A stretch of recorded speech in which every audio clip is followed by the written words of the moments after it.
Você conhece o caso do homem errado? Em 1987, Júlio César, um operário, um homem negro, foi morto pela Brigada Militar aqui em Porto Alegre, no Rio Grande do Sul, de maneira equivocada, não que pudesse acontecer de maneira correta, né. Mas o Júlio César era um homem que foi confundido com um assaltante e foi executado. Esse caso, que foi um caso de racismo bastante explícito, que causou comoção na sociedade gaúcha na época, é retratado no documentário homônimo, O Caso do Homem Errado, dirigido pela Camila de Moraes. Eu já deixo um abraço aqui pra ela, inclusive, né. Até nesse documentário um amigo meu foi técnico do som, Cleverton, já deixo um abraço pra ele também, até foi técnico no meu documentário Tomado da Casa do Povo, que foi feito no mesmo ano desse documentário aí. Mas assim, gente, pra explicar mais ou menos o caso, né, que é um caso já até no meio jurídico conhecido, eu não sou do meio jurídico, tá, sou historiador e sou cineasta, mas o caso do Homem Errado, né, o Júlio César,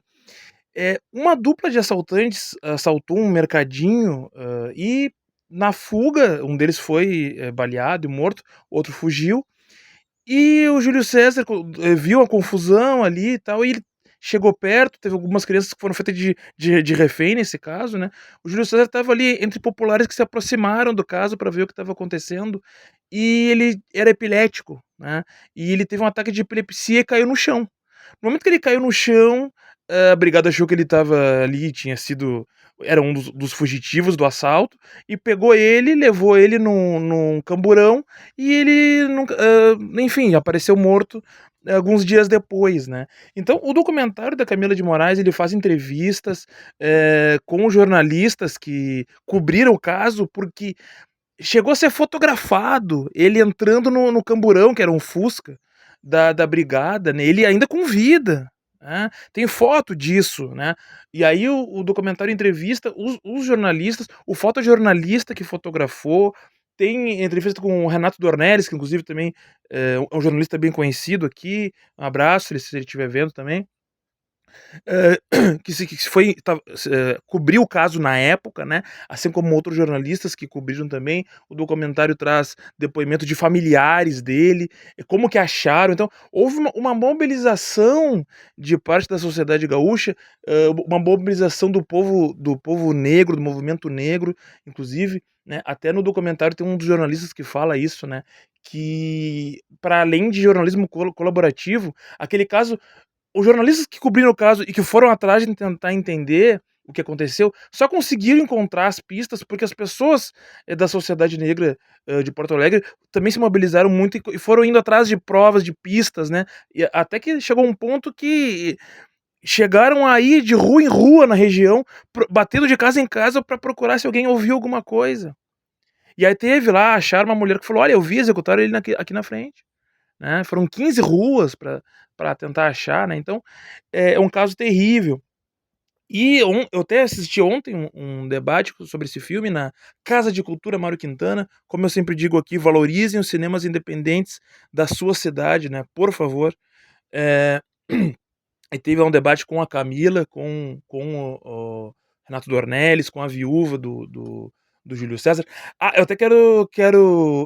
destacar aqui que a Camila de Moraes é a primeira mulher negra a dirigir um longa-metragem no Rio Grande do Sul, então, importância histórica aí da Camila. E assim, gente, o documentário ele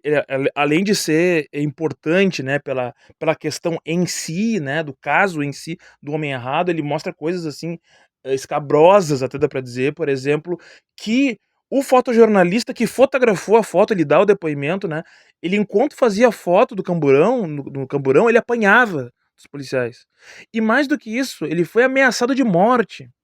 E as pessoas que estavam no caso, depois procurando as pistas do que aconteceu com o Júlio César, teve gente também que foi também ameaçada de morte. Assim, então é uma denúncia nesse documentário que é impressionante, né. Então a gente acaba ficando tocado vendo também os relatos, assim, né, de uma crueza, de uma coisa pesada, né, e que mostram, né, essas estruturas de Brasil, como são cruéis, como são agressivas, em especial com povos que são historicamente marginalizados na sociedade brasileira, né. E eu quero destacar, assim, né, antes de terminar o vídeo, né, um documentário muito interessante que eu quero recomendar, né, eu vi que ele tá em algumas plataformas de streaming, então quem quiser ver, procure nas plataformas aí que pode encontrar, né, e também fique atento aí, alguma exibição que vai acontecer, né, porventura, como aconteceu aconteceu 2 exibições essa semana, o documentário ele é de 2017, mas às vezes acontece, né, como exibição.